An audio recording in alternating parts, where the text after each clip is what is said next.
The following is a presentation of the Six Arrows Radio Network.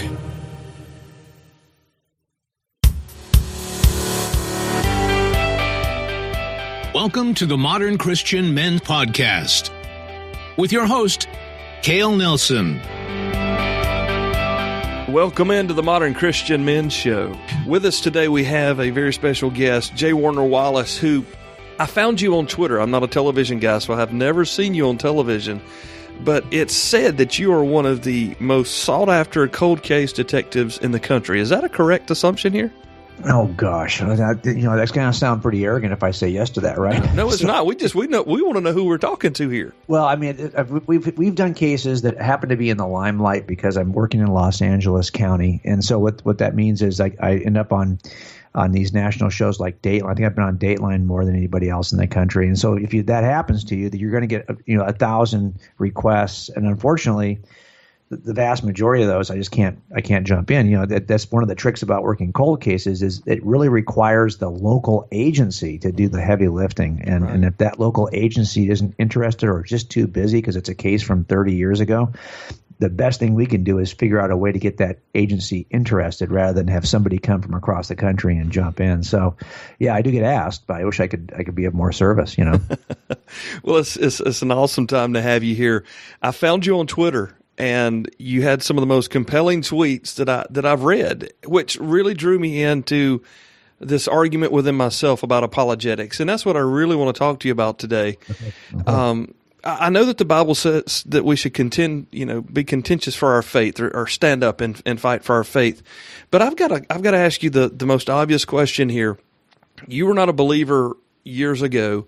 Then something happened and you became a believer, and now you are contending for your faith on a daily basis, creating books for adults and children. You're just out there in the world, changing the world through apologetics and an understanding that a lot of us don't have. So can you tell us how you came to faith in Jesus and what it took to get you there? Yeah, I can. At the end of this, let's talk a little bit about the nature of testimony anyway, because I get asked this question a lot, and sometimes it just comes out as an expression, what is your testimony? Can you share with us your testimony? I'll tell you what happened for me is I was a guy who was not raised in the church, not raised around anybody who was in the church, didn't know any Christians. The only Christians I knew were as adults. I started to meet these guys on the department.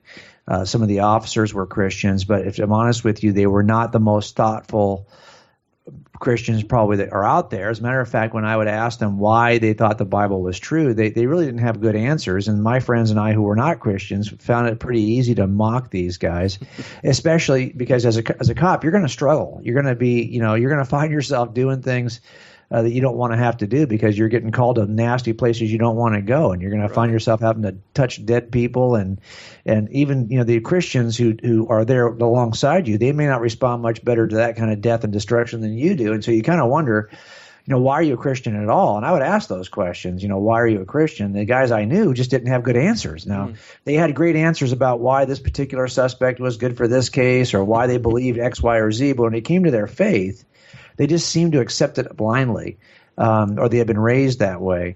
They just they weren't really able to answer the tough objections I might offer, just really as a guy who was just skeptical like most cops. We're all skeptical. That's why we are effective in our jobs, because we are not the kind of people who trust everybody. And then the other group of Christians I knew were the people who were taken to jail, because a lot of these folks you take to jail would say, yeah, I shouldn't be doing this. I'm a Christian. And you're like thinking to yourself, really? So I got two groups here that are modeling Christianity for me. Neither one is doing a great job. And I was just not interested. But my wife was somebody who wanted to go to church, and I was willing to make my wife happy. So I went with her one day here locally, and it took about 3 years for her to get me to go while we were in this neighborhood. But when I went, the pastor just happened to pitch Jesus as a smart, ancient. He said a lot of things about Jesus, but the stuff that was interesting to me was this notion that he was a smart guy whose moral teaching was foundational to Western culture. And so I bought a Bible just to see what the teaching of Jesus was. And that's when I started getting interested in the Gospels and started to kind of assess them as eyewitness accounts, given what I knew was the nature of reliable eyewitnesses. It took about 6 months for me to get through that process where I finally was comfortable that what the Bible records in the first century actually occurred. And of course, that changes everything. If you got a guy who came out of the grave, I'm silly enough to want to listen to him. So that did change my approach. But people will often say, "Well, I've never met anybody who came to Christianity through apologetics." Well, now you have, and I'm not alone. There's tons of us out there. As a matter of fact, I would argue that when people ask you, "What is your testimony?" I usually say, "Well, okay, I'll share it with you, but just so you know, my testimony doesn't matter, and either does yours. The only thing that matters is whether or not this is true." Because to be honest with you, I've got my dad is remarried. He married in the 1960s to a woman who became a Mormon pretty quickly, and I've got 6 half brothers and sisters who are all raised Mormon, and they would be happy to share with you their testimony. That does not make Mormonism true either. Everyone has got a testimony, regardless if you're a Buddhist, a Muslim, a Mormon, or whatever. What matters is the thing now look, it's true that the apostles testified, but they didn't testify about themselves. They testified as eyewitnesses of the resurrection. That's a very different kind of testimony. I think we've just taken that word testimony and we've turned it away from what it was biblically to what we think it is today. And so I'm okay with sharing testimony as long as you realize this says nothing about whether or not Christianity is true. Because what I see happening for most of us is we'll go to a conference or something and somebody will share a testimony of how God has changed their life. By the way, that is every Sunday in wards across America in Mormonism. That's what happens every Sunday. Somebody shares testimony about what they've experienced as a Mormon. This does not make it true. So I think in the end, I as a detective, I want to make sure I know what is true, and I've got to look at the evidence to do that. And by the way, I think that's really the way that Jesus intended it. This is why you see through the Gospel of John. Look at chapter 10, chapter 14, places where Jesus would say, "Hey, if you don't believe what I'm telling you, believe in the evidence of the miracles I've worked in front of you." And that's called indirect evidence. Or believe in the testimony of John the Baptist. That's direct evidence. And later he would ask people to believe in the testimony of the disciples. That's direct evidence. So this is the nature of the Christian worldview. It's always been grounded in a demonstration of the evidence. But we've been so watered down in Western Civ here that like you said, the word's been changed. It's a way to, well, I don't want to discount someone professing what Christ has done in their life, and that's not what you're doing either. But you're showing us that the Scripture is founded on the testimony of Jesus through the eyewitness accounts and even his miracles and all those things that happened while he was here. And it's just what we're doing. We're coming in and continuing that testimony with our lives, I guess. Yeah, well, I'll be honest with you. If I asked you, look, I would potentially consider this, but here's the problem. There's so many variations. We don't have the original documents anymore of your Bible. We don't have them. We don't have the original Gospel of Matthew, the original Gospel of John. As a matter of fact, we don't even have the first copy of the original. We don't have a copy of a copy of the copy of the first original. We don't have any of that. But sometimes we don't have a document on some of these Gospels for 300 years. And when we compare the most ancient documents we have, they don't match. I mean, there's thousands of variations between the most ancient documents. Please tell me how in the world you want me to believe any of this is true, given that you don't have the original documents, and the documents you do have are 300 years late and they don't match. Now, that is the objection of Bart Ehrman in one of his books. He's written several books on this issue. He's one of the best, one of the probably most renowned Bible scholars in North America. He's not a believer, but he trained underneath Bruce Metzger, who was a believer.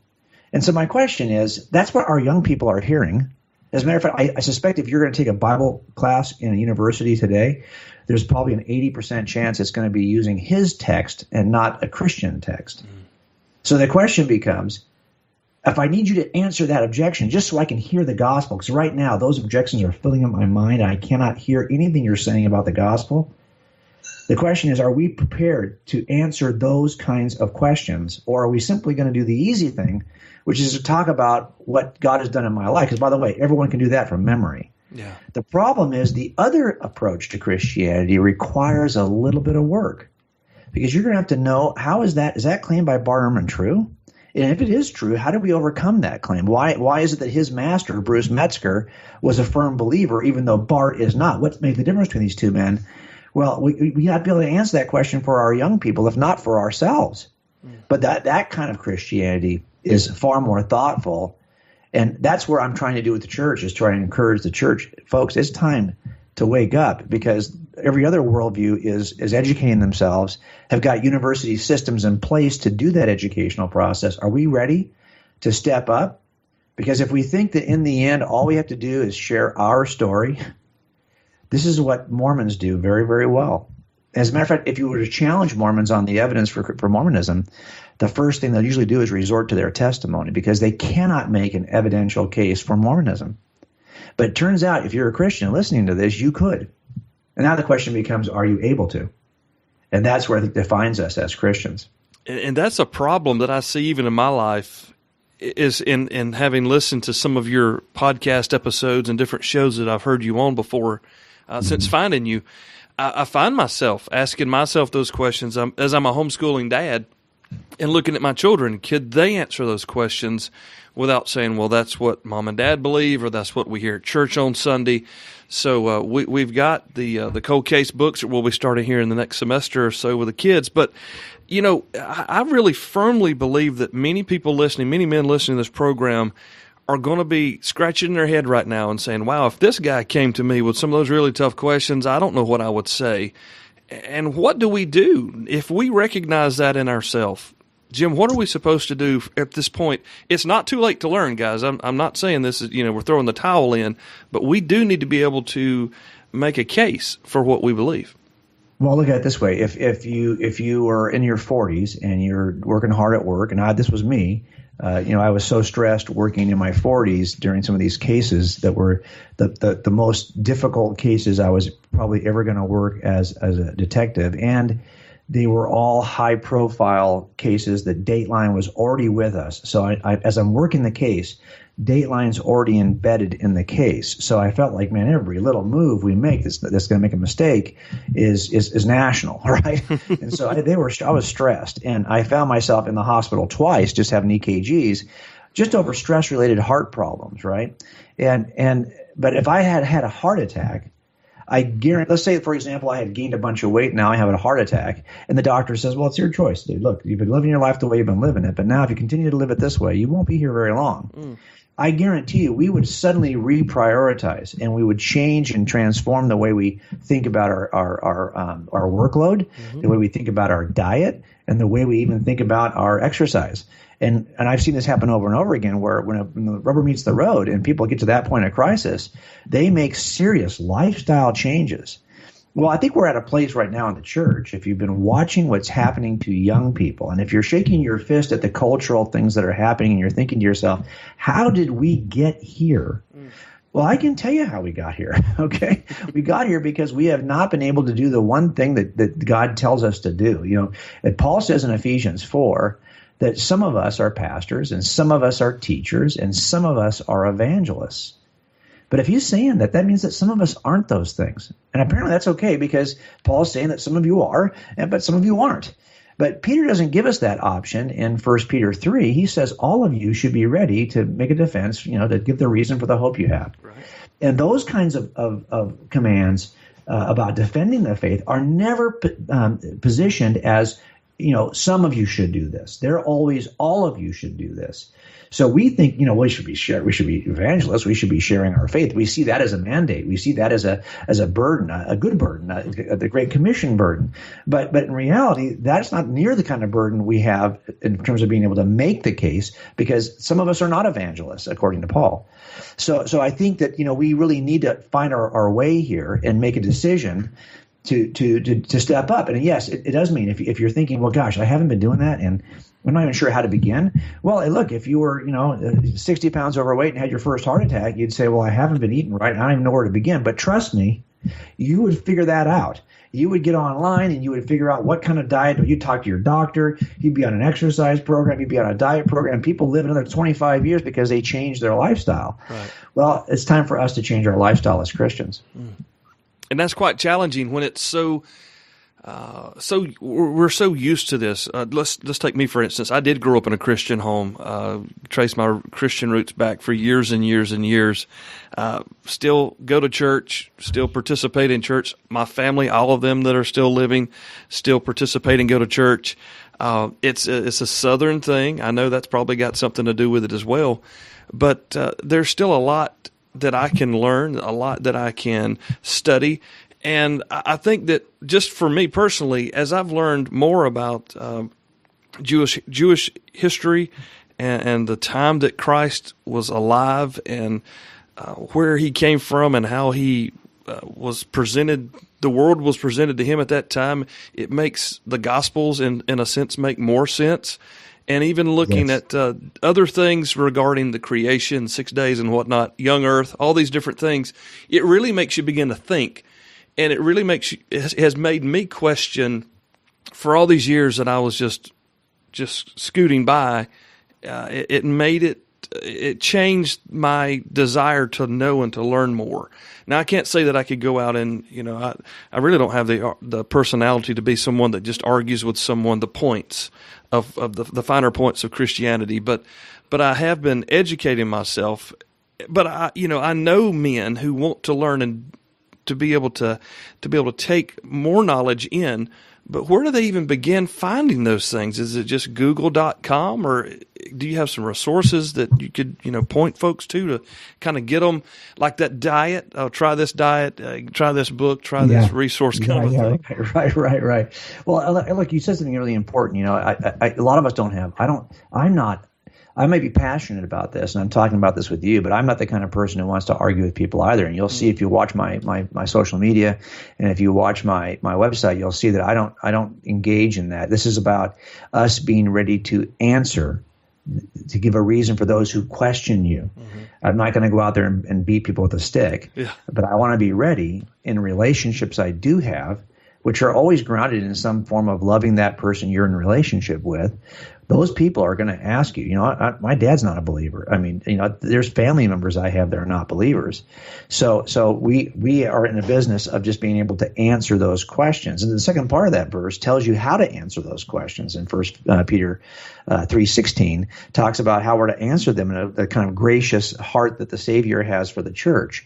And if you think about that changes things. Now it just means, am I prepared in conversations to be able to help people pull down those barriers? I'm not here to win an argument, okay? I don't even want to be involved in an argument, but I am here to help people take the roadblocks that they've erected for themselves, between themselves and the gospel, and to help them pull those down. Now, where do you go to do that? Well, a lot of it comes down to, first of all, make a commitment to reprioritizing. So I always use this analogy. I listen to podcasts. I listen to a lot of podcasts. Mm-hmm. And if you look at my podcasts on my phone, you'll see that they're probably the most are not theology or apologetics. Probably the largest number, I hate to say it, are sports. Okay.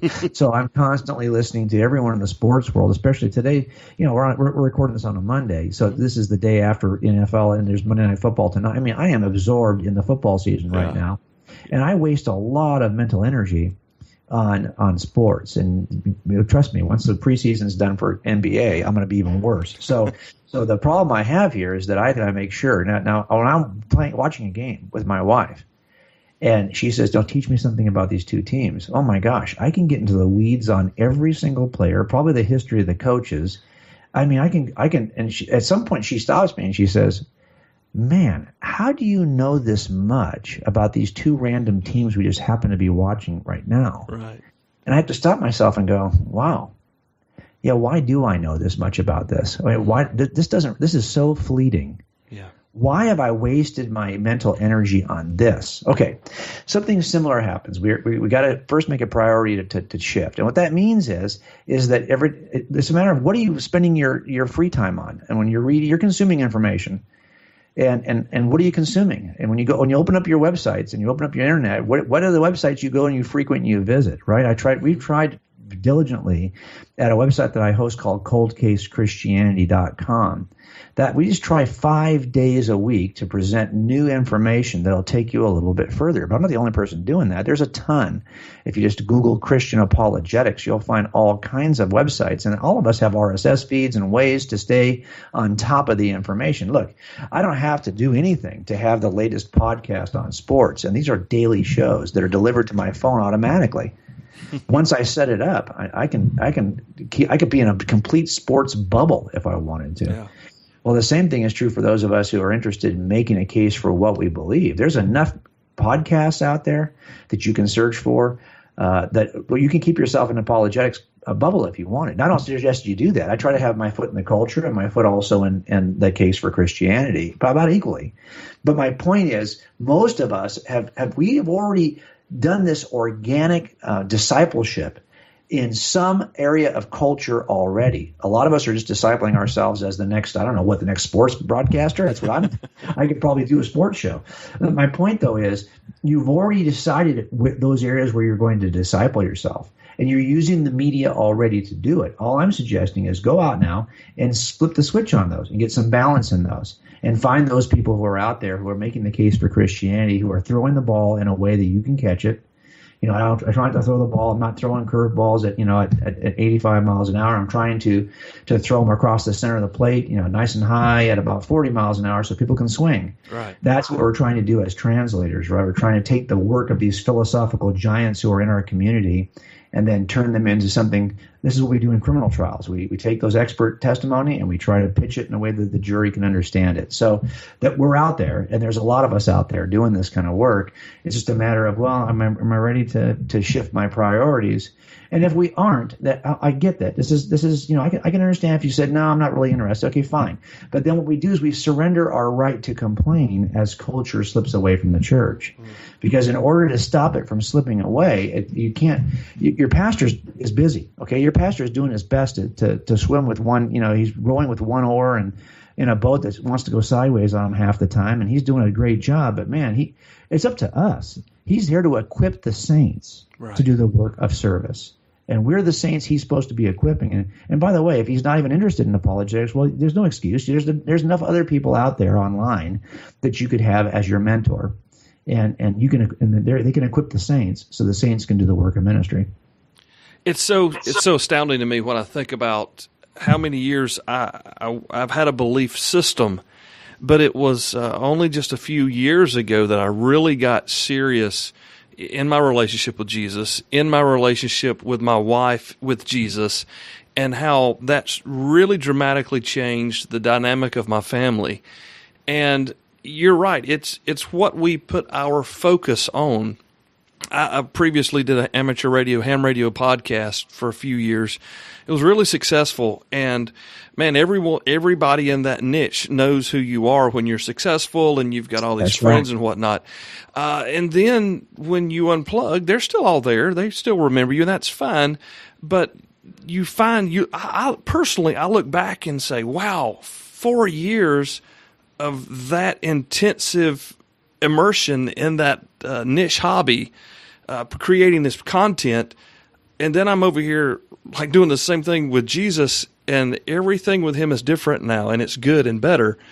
And so you're right. It's just where we're going to put our head at this week. And yeah, it is. It is about and the good thing about it is once you've decided that you're going to, if you were excited, like you said about, say, ham radios, and you just decided to go out and buy one, well, then it's not like you're going out every day and saying to yourself, wow, I need to form a plan to become a good ham. No, what's happening is your interest is organically leading you to this content because that's what you're interested in.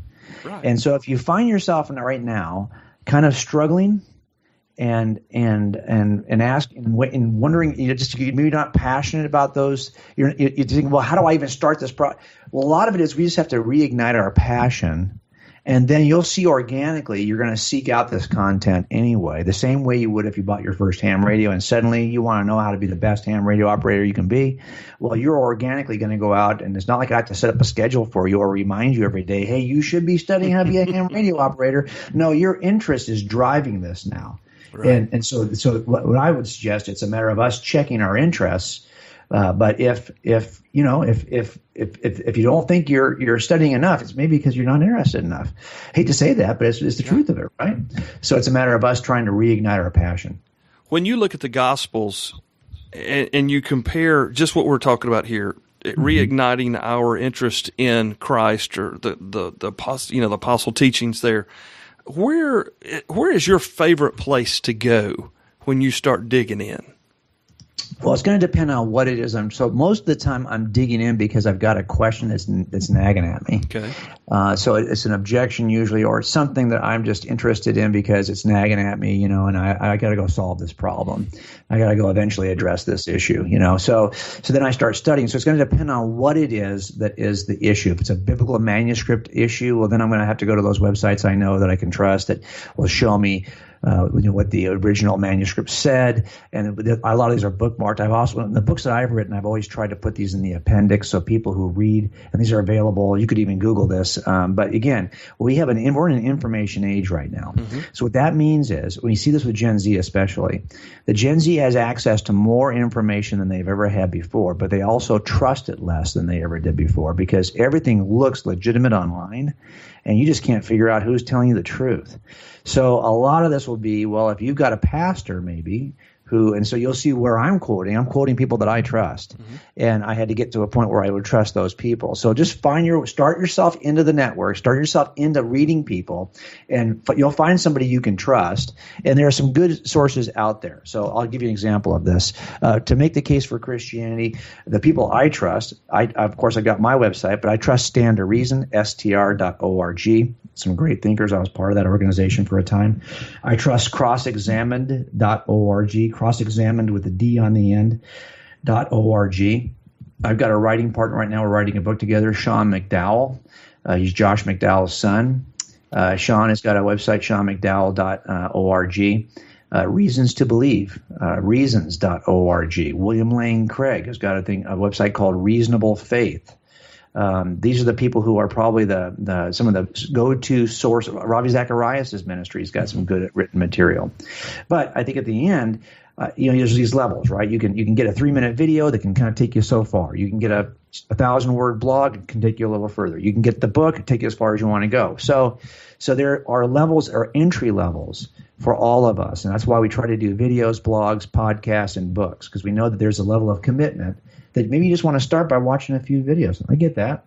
Then go on our website and start watching videos. Go on one of these websites I just mentioned and start watching the videos. It's a good entry point, right? And then you kind of build from there. But here's the whole point. I don't even have to tell you that, because if you're interested, you wouldn't be asking me. You'd be Googling it already. You'd already kind of find your way in organically. And sometimes this happens because your kids are that first point of crisis. Mm-hmm. I see it a lot. I used to always say, if you want to get apologetics in the church, simply energize the moms of junior hires, because those moms know that their kids are already starting to go sideways. They already know that their kids are not as interested as they used to be. And they've got questions. And they've probably been asking some questions that mom and dad can't even answer. And it's at that age that people start thinking, well, maybe I should have a better, or they'll say, well, have you asked your youth leader? And then they don't get back around to it to see if the youth leader even gave an answer. I think that's part of the problem. And if you survey young people who leave the faith, and they are in huge numbers, and that number is growing every year, you'll see that they will tell you that they had unanswered intellectual objections or questions. And when they asked those questions of their youth pastor, they didn't get the kind of answer that they felt was satisfying intellectually.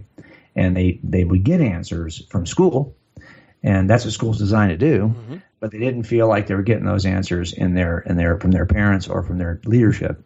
And this is a very common complaint of. Now, look, I think a lot of this is just volitional. They don't want it to be true because they want to chase their passions. But I'm looking, if nothing else, to remove all their excuses. So if they're just offering the intellectual objections as excuses, fine. Let's remove all of those and get down to what's really the issue. But you won't get down to the real issue if you cannot remove the excuses, at least. So I think it's important for us to be able to at least remove the excuses. And that's not you beating up on a youth director, because you played that part for quite some time as well. I did that. Oh, yeah. No, I get that. Let me tell you, there's the pressures. I don't even know how anyone does the job of pastor or youth pastor. It's so hard because there are so many competing interests. and it's a big job. And because, to be honest, as a youth pastor, you're sometimes asked to fill in the gaps and do things your parents should be doing, but they're not. So they kind of roll it downhill to the youth pastor. If your kids have a question about God, to be honest, we need to be the best Christian apologists that our kids know. And so you can't get a book from Jim Wallace, J. Warner Wallace, and give it to your kids. You need to get that book or get some resource so that you know what the answer is. If God is the first cause of everything, and if we have got good reason to believe that the universe is caused, that it has a beginning, and that because it has a beginning, it would require a cause. And if you're suggesting the cause is God, then tell me who caused God. If God created everything, who created God?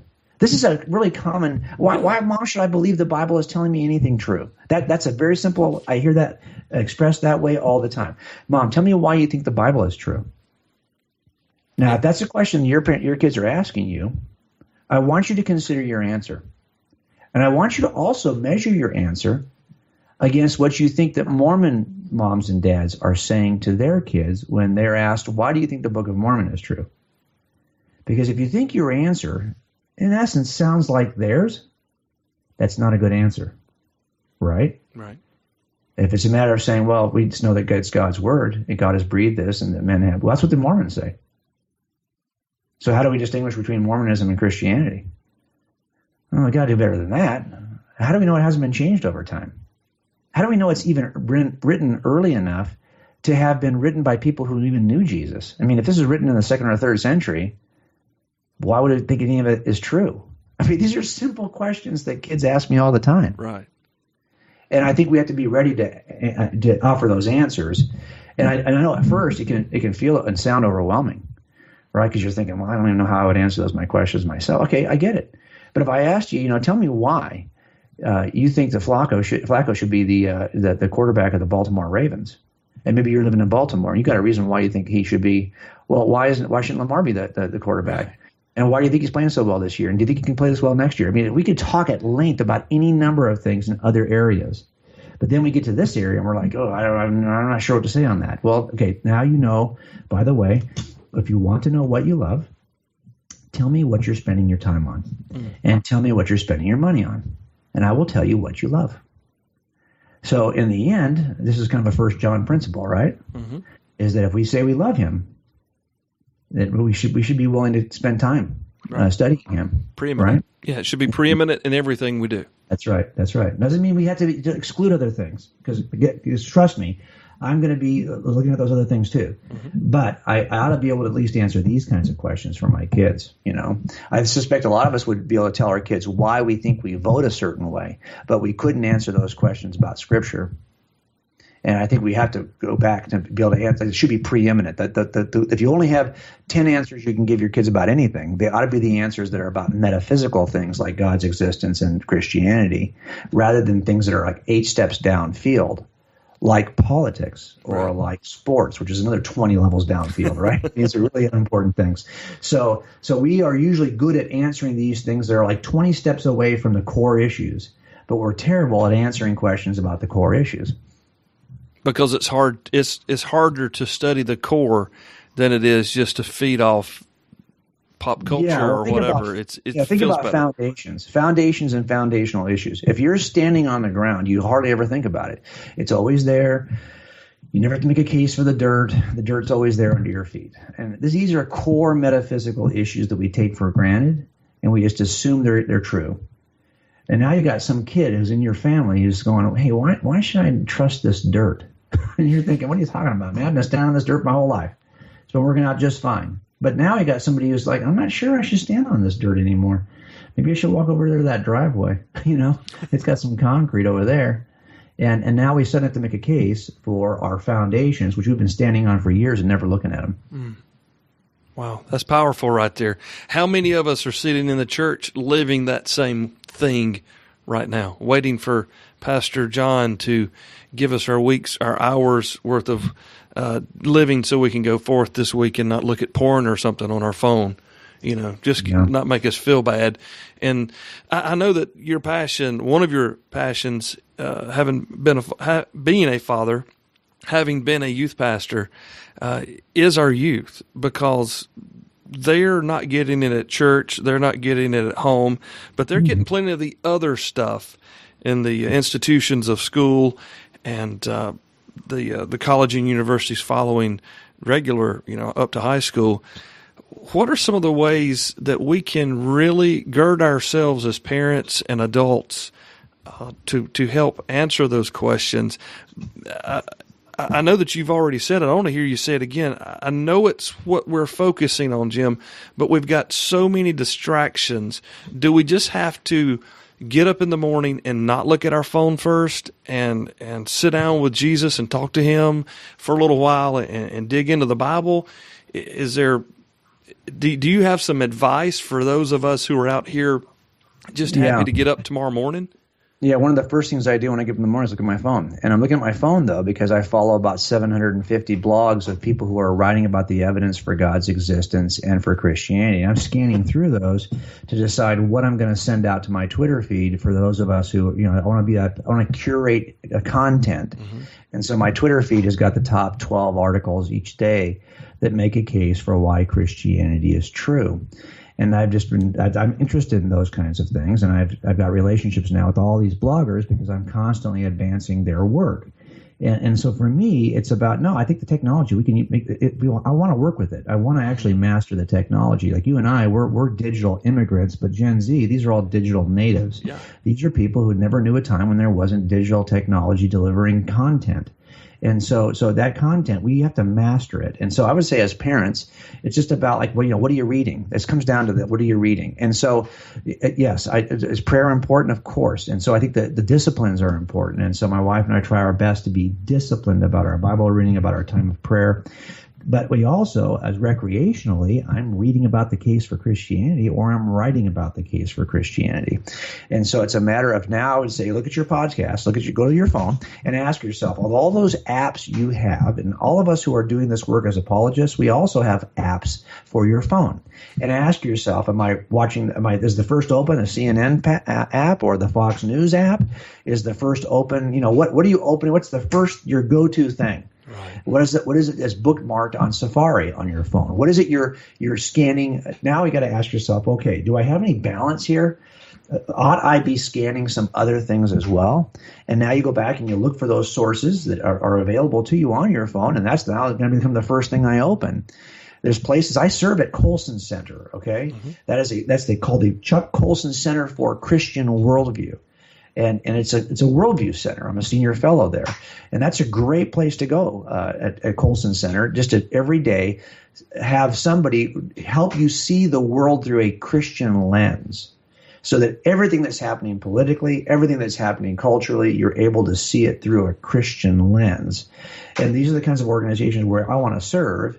That would help me to remember. By the way, I also I subscribe to all those emails from all those organizations. Every one of these organizations has got a way to subscribe for email.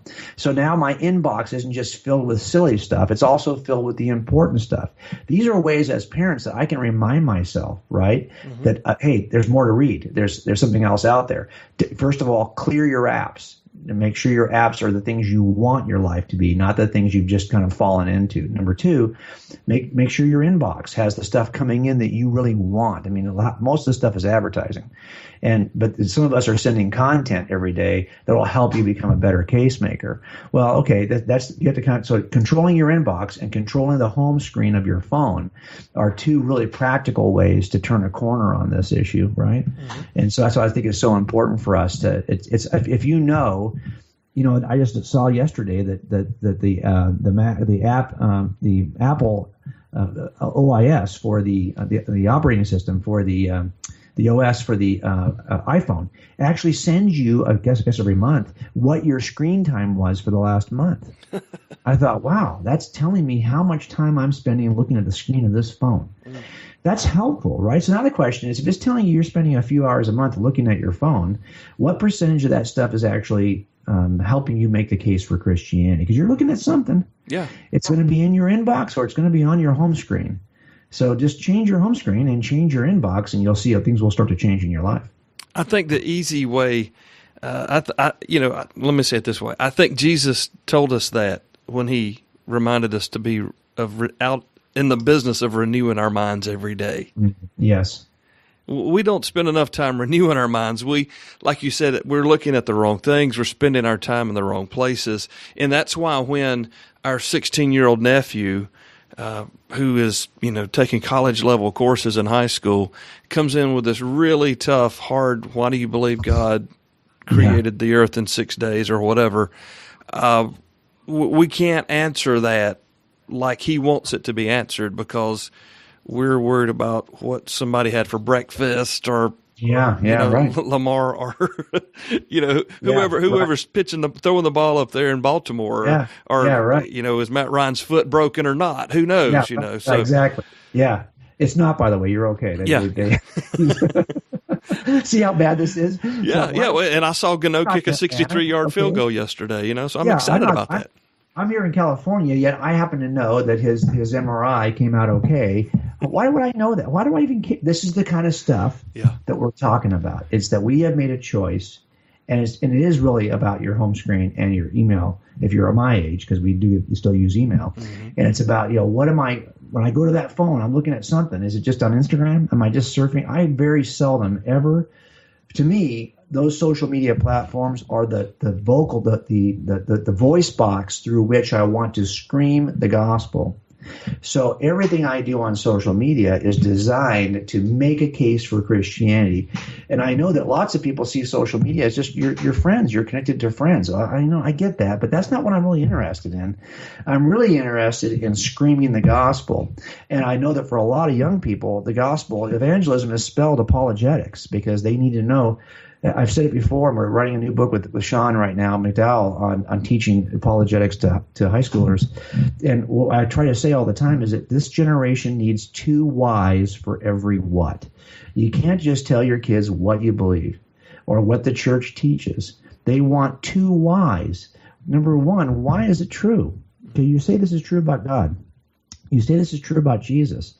You say this is true about the Bible. Really? Why? What's the evidence for that? Tell me why this is true. Right. The second why is, okay, great. You've told me what you believe, and you told me why you think it's true. So why should I care? And if we don't help our kids see why it's true and why they should care, how it applies to them, then good luck. Because the other side of the equation is telling them they're making a case for their secular worldview, and they make it evidentially, and they say that those Christians have no evidence. They're all just blind faith people. And they say you don't want to be part of a delusion. If you believe false things, your life ends up derailed. They're giving our kids whys, the 2 whys for every what, and we're not doing that. And we had better start doing that if we want to see things change. And we're seeing those things play out in culture, and we have been for years. In the past couple of weeks, with the Supreme Court nomination and all that followed there, and then the near breakdown of society, it appeared for some of the younger individuals that they've focused on the television programs and whatnot, clawing at the door of the Supreme Court like you're going to open it with your fingernails. Not going down the political road because everybody's tired of that, but the fact is the other side is really ahead of us in making the cases for what they want our youth to believe. And they've got the television, the radio, the internet, and they're making full use of these things. And like you're saying, we have to get in tune with what tools we have, because it's not just our kids going to the library anymore to check a book out. They have Google and Siri and Alexa, who will answer all the questions that they have, and they're going to get what somebody else wants them to hear. Sorry. Yeah, I'll tell you that this is so true, right? I mean, if you look at this, think about this for a second. I always say that I try to be as apolitical as I can, because I know there are people on both sides of the aisle who call Jesus Savior, and I get that. And there's no point in dividing culture to preach the gospel.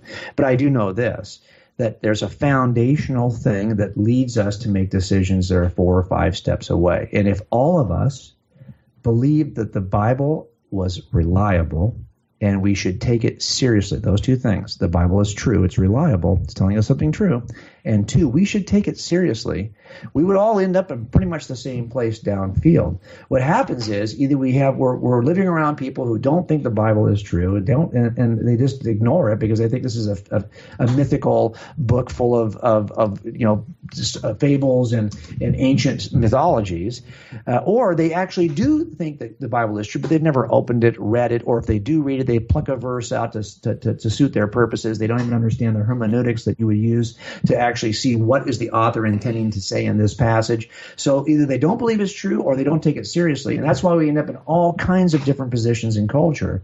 So I always feel like, hey, my job is to help people see that the Bible is true and reliable and is telling us something we ought to take seriously. And if I do that, I let culture take care of itself afterwards.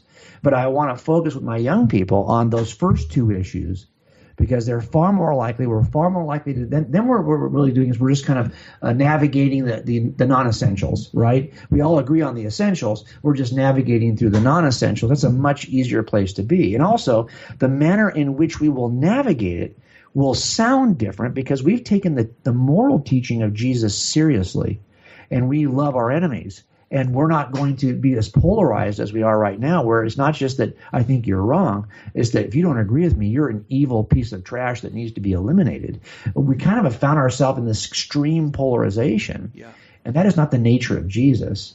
And so I think if we understood our Bibles are telling us something true and we took them seriously, those things will wash out will come out in the wash. So I just think that's where I try to stay. Is I try to stay in the foundational issues upon which everything else stands.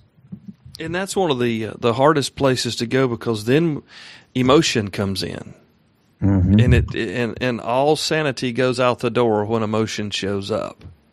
Yeah, it's true. It's usually. True. Well, I think about what does testimony typically do? If we said, "Hey, Chuck, share your testimony with me," what we're really hoping for, and the ones that seem to be on the most stages, are the ones that are really emotional, right? I mean, I was a committed drug addict, and God saved me. And I believe that God does that. Yeah. Okay, don't get me wrong. I believe that happens all the time, and that is powerful, right? Mm-hmm. But I used to think, well, I don't really have a great testimony in the sense that nothing dramatic happened. I just investigated the case for Christianity and determined it was true evidentially. Doesn't really sound all that great, right? But the reality of it is that you have to, if you rest on the emotional side of it, the heart is wicked and deceptive according to Scripture. Mm-hmm. And it's not renewing your heart, it's renewing your mind that we have to do in order to be transformed in this way. So I do think in the end that we at least have to have a balance between head and heart. But I don't trust my heart to tell me things because I just don't think it's trustworthy. You've spent a lot of time writing, investigating. Some of your books are out there. All of your books are out there and available. If someone said, "Hey, I really like this guy. I want to learn more about his writing." And I know a lot of guys don't like to read books for some reason. I'm a book eater. Yeah. But I know. You've got multiple podcasts and opportunities. You've mentioned many links that you could share. If a parent came to you with teenagers and said, "Jim, I want to go. I want to be able to provide this for my children, but where do I start?" What is the book that you've created that you would point them to first? I would start with Cold Case Christianity, and I've got Cold Case Christianity for kids for 8 to 12-year-olds. But this is why Sean and I are now writing a book that's called "So the Next Generation Will Know," and it really is just about to answer that question for parents, because parents want to know, how do I teach this to my kids? And they want a very practical answer that you can get books and resources that tell you what we believe, mm-hmm. and even can make the case for why it's true. But then there becomes a very practical aspect of, okay, I'm going to get up tomorrow morning. I need to know what that day looks like. I need to know what this looks like in real life with my kids, or if I'm a youth pastor with my students, or if I'm a Christian educator with my classroom. Mm-hmm. And so we knew we needed a resource out there. And I think my heart is broken I get that. We get that question so much. And I feel like I feel bad that I'm always pointing someone to a book. And I'll tell you why. Because it feels like, I did, as a non-Christian, I did not trust people who were Christians because they're always selling a book. I mean, it's like ridiculous, right? They got something they're selling. And I'm just not interested in and that is not why I'm in this. I have a pension as a detective, I just got to a point where I was like, okay, this is I want with my life to do what I think God has called me to do. And this is true. So I can actually help make the case for somebody. And that's what we decided to do. But I will tell you, you can get my book, but look, there's so much that's out there right now that you could access for a season at least, that is entry level, that is free. So I would say, first visit the website at coldcasechristianity.com, because I will be pointing to all kinds of other people and all kinds of materials that you can get for free. And that's where you start. Now, at some point, if you're a Dallas Cowboy fan, well, you're going to end up buying some biography of the Dallas, or some, nonfiction book related to the Dallas Cowboys. But for a lot of years, you're just reading your apps and just reading the front page of the newspapers to learn about the Dallas Cowboys. Mm-hmm. And then at some point, you're like, well, I want to be a little more of an expert. I don't know why you would want to be, but let's say you wanted to be. Well, this is what happens here. We've got enough here, I think, for people to engage for free. But then at some point, you're going to, if you want to go deep dive, and by the way, why wouldn't you want to deep dive? Mm-hmm. If you're going to deep dive on one area, it should be this one. Yeah. So this is one thing that I remember when I first became a Christian and I was reading C.S. Lewis. He said something that was so powerful. He said, if Christianity is not true, it's of no importance. But if it is true, it's of critical importance. The one thing it cannot be is moderately important. Either it's not important at all, or it's the most important thing you're ever going to know. Now, we got to make a decision. I know a lot of Christians who treat it like it's moderately important. Yeah. It can't be that. I mean, it's either one or the other. And so I think it's time for us to make a decision about whether we think this is just moderately important or not. And that's a heck of a challenge for us men out here who are, busy, and we've got every excuse in the book to. That's right. Mm-hmm. But it has to come down to the legacy and tomorrow. We have to prepare for those things today. The farmer doesn't go to the field and expect the corn to be standing up, ready to be harvested, when he never planted seeds. That's right. So we have to now prepare. Well, if you've got 3-year-olds, you're already behind if you're not studying. And I'm not mocking you. I'm behind as well with a 15-year-old. But this is the time, men, where Jim's challenged us here. I mean, this is something we have to do to maintain the legacy and to make sure our children don't grow up and turn into a lost generation. Yeah, this is so true, and this is why I think when we personalize it and we look at our own kids that are in your own family. I mean, if you don't love the church and young people in the church, okay, look, we all have distractions and seasons in life, but if you're raising kids, I bet you love your own kids. Oh yeah, and I bet you're going to spend some serious money to send those kids and get them educated to college, and there's a lot of stuff you're hoping for. You imagine in your head a certain outcome with your own kids.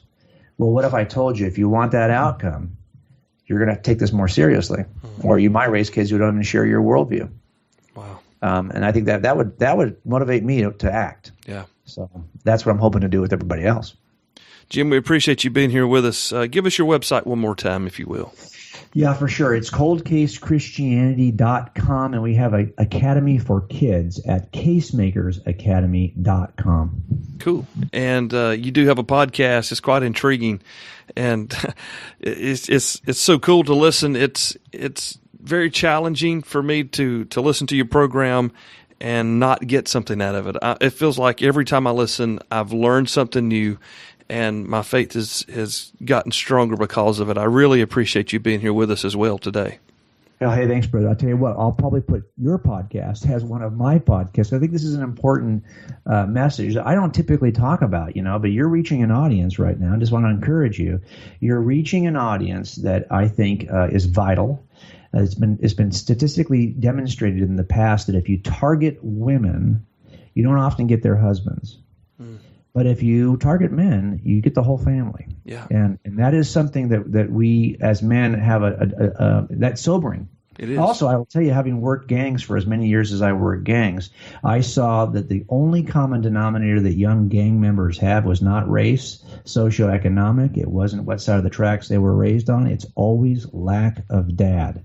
Wow. And lack of dad looks different for each group. I had some Korean gangsters where dads were like, they were home, but they were working like 80 hours a week in a business that they brought over from the old world, and they hadn't even learned to speak English yet, and their kids had no dad in their life, really. I've worked kids who never knew dad, or dads were locked up, or dads were just drunks who never got involved with their kids' lives. But it's some form of lack of dad that was the common denominator, and that really shook me. And so if we're looking to, we typically say, well, what should moms teach their kids about Christianity? No, it's not that, guys. It's what should we be teaching our kids? Right. We're the priest and king of our house, right? That's right. Wow. Jim, thank you. You've been quite challenging to us today, but I appreciate it. And I appreciate your transparency and your candid ability to share your heart. And as you've continued to search and continue to make the case for Christianity, not only in your life, your family's life, the kids' lives in the youth group, but the people all around the world who follow you social media-wise and whatnot. Thank you so much for your contribution. Thanks, oh, yeah, I appreciate being here with you. Thanks so much. Remember, you can learn more about J. Warner Wallace, his ministry, podcast, books, etc. at the Modern Christian Men podcast website. That's modernchristianmen.com. Till next time, thank you very much for listening. God bless each and every one of you. We'll see you next time.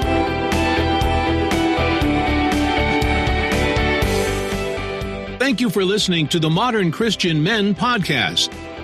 You can find us online at modernchristianmen.com.